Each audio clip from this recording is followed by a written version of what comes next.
Selamat sore.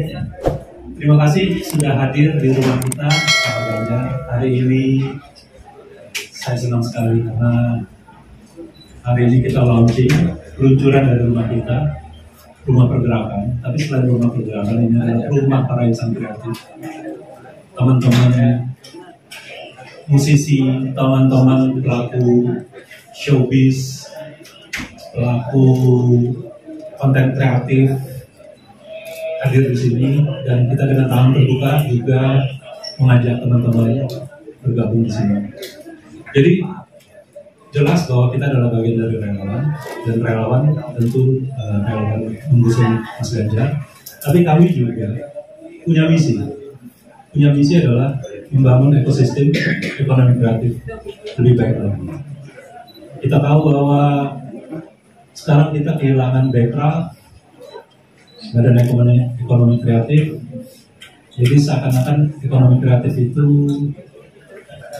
ya jadi tidak dianggap, ya kan, sayangnya seperti itu. Jadi kita harap nanti dengan Mas Ganjar akan berdiri lagi sebuah badan atau lembaga apa. Tapi intinya adalah di Ekstra Pak Ganjar itu ada tim 8 yang merumuskan rekomendasi terbaik untuk industri kreatif. Jadi selain kita memenangkan Mas Ganjar, tapi juga kita menginginkan industri kreatif itu lebih baik lagi ke depan. Industri musik, tata kelola, kemarin ada permasalahan.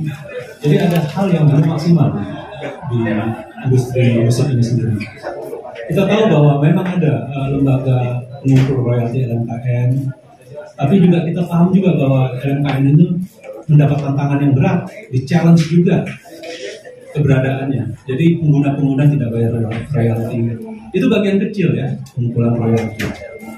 Tapi saya rasa saya terlalu cepat menjawab itu karena disinilah tugas kami, tugas tim 8, merumuskan permasalahan-permasalahan yang ada, sehingga kita bukan sekedar asal ngomong aja gitu.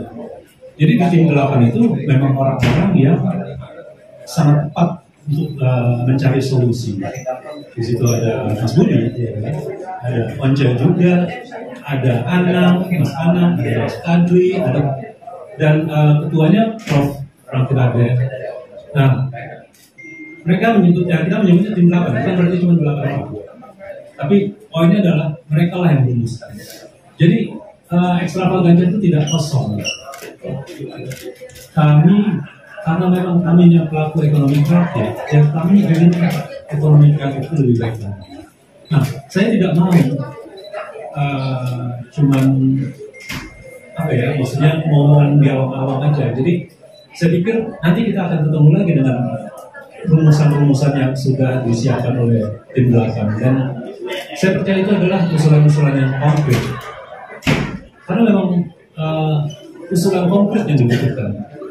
Harus dibuat ini lembaga, apakah BUMN atau apa, ya nanti lah. Jadi bukan memperbaiki ekosistem atau ini tata kelola, bukan itu. Kita harus mencari solusi yang konkret.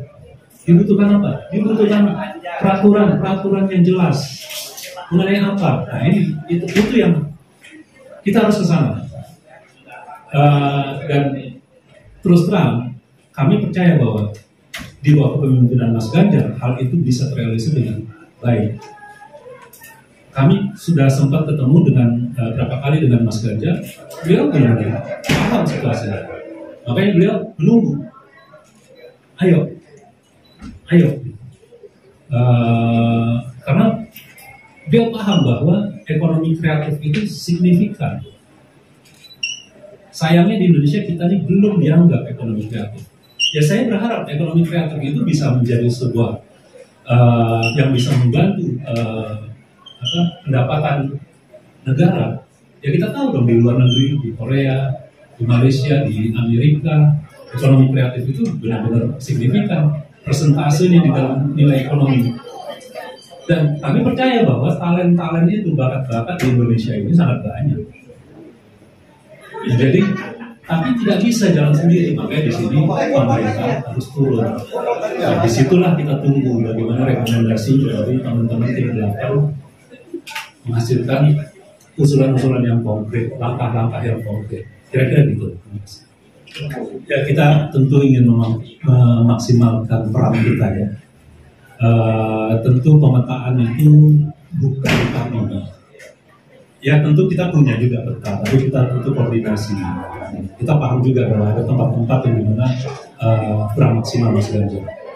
Jelas, kita sudah mulai dengan ada pembicaraan program ya. Setidaknya ada 10 kota di Jawa Barat. Itu yang kita mau, namanya roadshow. Jadi kita akan hadir di 10 kota di Jawa Barat. Itu dulu program pertama kita untuk keliling ya. Nanti hal-hal yang lainnya mungkin menyusul. Mungkin Bang Pren mau tambah atau oh ya, kita juga di bulan September ini ada 2 program dari kita, rapat kerja. Nah, rapat kerja itu yang akan menghasilkan rekomendasi itu sekitar 7 September dan nanti tanggal 17 September itu ada deklarasi. Itu lebih besar dari ini dan tempat juga di sini. Rencananya di Samuel. Ya kira-kira gitu. Jadi dan setelah itu kita lanjutkan dengan roadshow.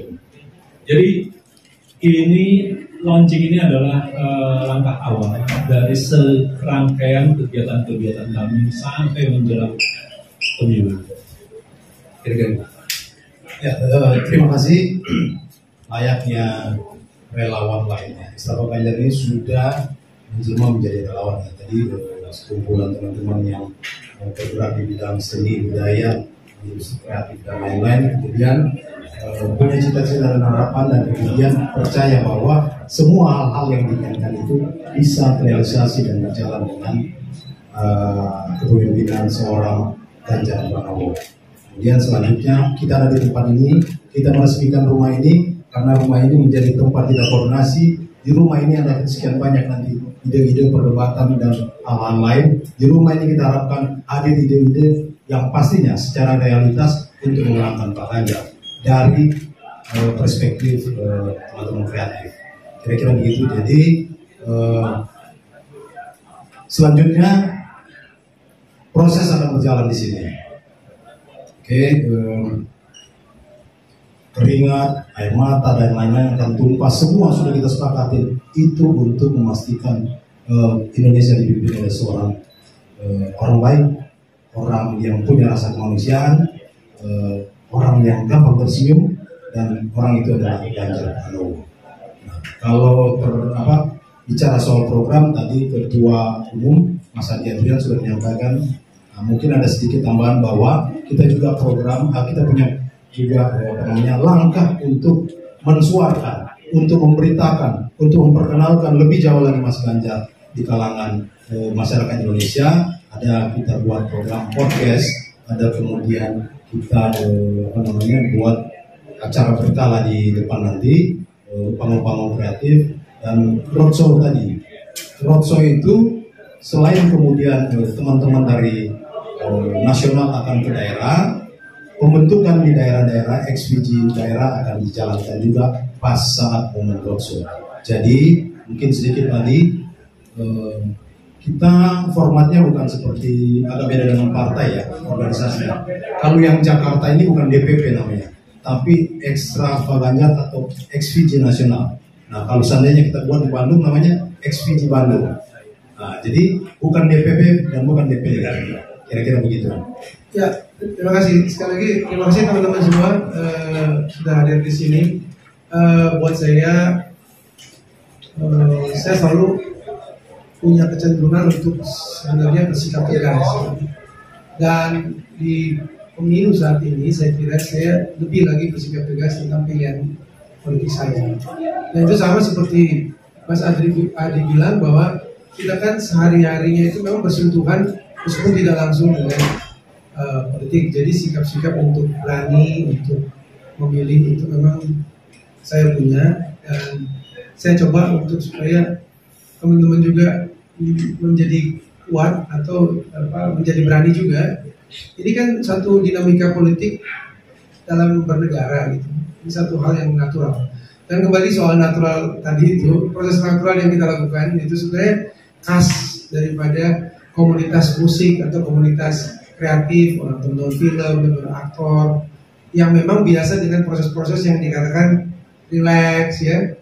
Tapi kita semua punya tujuan sama, yaitu dalam konteks ini memenangkan Pak Ganjar Pranowo untuk menjadi presiden, karena kita punya pengenalan terhadap beliau itu yang katakanlah solid, bahwa dialah calon yang memiliki karakter baik, tegas, punya visi, punya wawasan, dan bisa diandalkan untuk melanjutkan pembangunannya ke depan ya. Saya kira kalau dibilang natural itu kan tadi sebelah sebetulnya biasalah, kita namanya musisi kan senangnya begitu kan, nggak mau diatur-atur lah, yang namanya orang sendiri kan gitu kan. Tapi sebenarnya teratur. Kenapa teratur? Karena seni, apakah itu musik, film, segala macam itu tidak mungkin enak kalau nggak teratur. Cuma proses. Nah, kita kan biasa harmonis. Sebenarnya ada keteraturan dalam harmonisasi. Ya, ada ritme, gitu kan. Ada ya sesuatu yang sudah sebenarnya teratur, ya. Tapi kita nggak mau dibilang diatur, kan gitu. Jadi semuanya secara natural. Jadi itu yang menjadi kekasan Mas Bud. Jadi kita ini biasa dengan proses yang natural, nyantai, relax, tapi sebenarnya serius loh. Artinya fokus ya. Kita ini bukan orang-orang yang kalau ditanya, Mas prinsip hidupnya apa? Ya mengalir aja. Ya enggak gitu. Kalau mengalir aja, kita punya dayungnya loh. Kita ini punya dayungnya. Kita naik perahu, kita tahu kita mau kemana, kita arahkan sebisa mungkin. Tapi secara natural kan memang ada kekuatan-kekuatan dalam alam ini ya, kita nggak bisa nggak bisa seenaknya gitu. Semua tuh harus natural, tapi kita juga sekuat tenaga untuk mengarahkan sesuai ke tujuan kita. Pendeknya seperti itulah ya, kalau mau dibilang konteksnya natural itu loh.